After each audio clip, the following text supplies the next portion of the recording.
Good morning from Lake Hume, where I've got here a little bit too early for a morning winter bait fishing session. Hey you! You're watching Robbie Fishing. Now I was going to call this a Lake Hume sunrise bait fishing session, but I don't think we're going to get to see the sunrise today because there's just far too much cloud in the sky, but that's okay because it's keeping the temperature up a little bit. That's not too bad. I'm going to put Jan Juck worms on each of my rods. They're both rigged with running sinker rigs. I'm going to put them in and see if I can catch a winter redfin like I did last winter. Well, I've just put both lines in. I can't really see whether I'm getting any bites or nibbles, but I can see the rods. I can see enough to know if a big carp is trying to pull my rods in the water or not. Getting a bite here.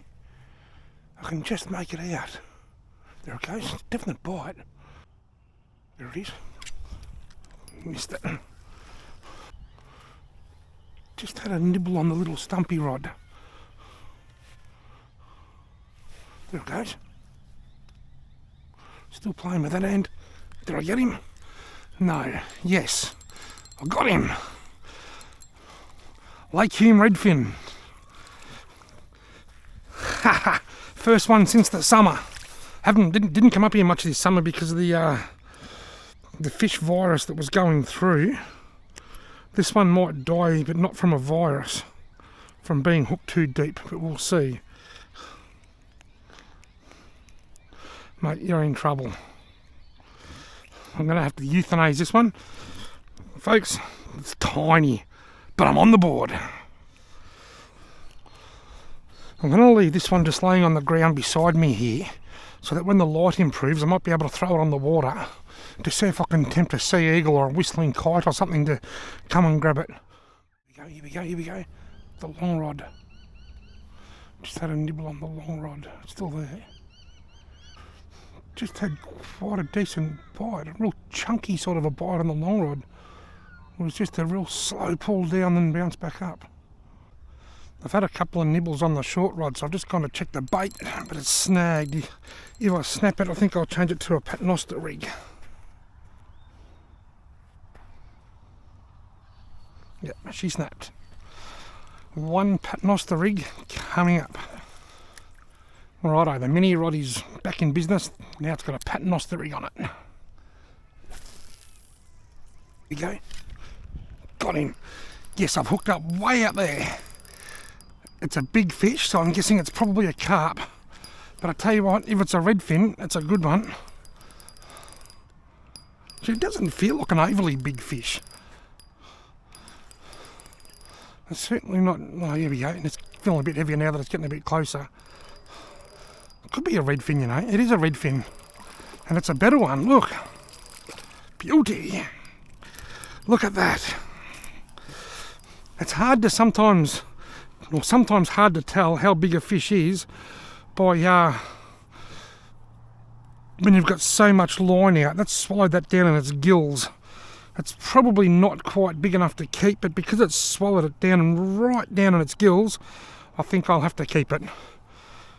Number 2, it's 20 past 8. It's taken me 2 hours, but number 2 is on the board.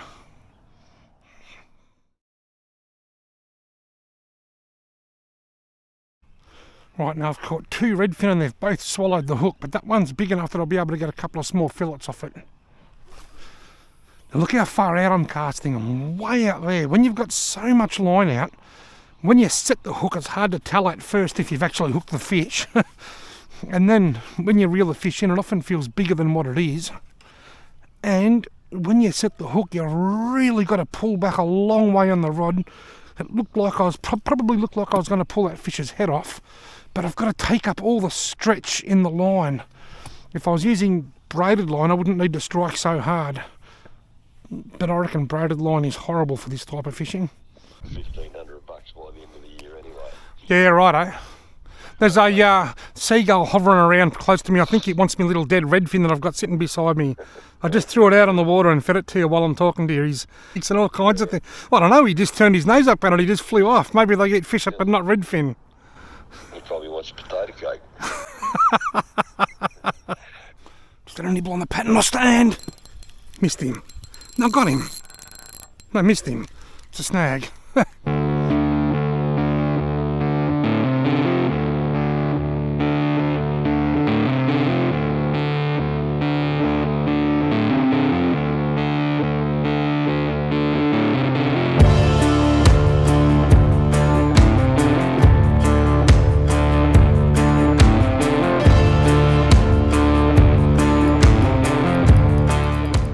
I get him? I did, folks. I missed the hook up.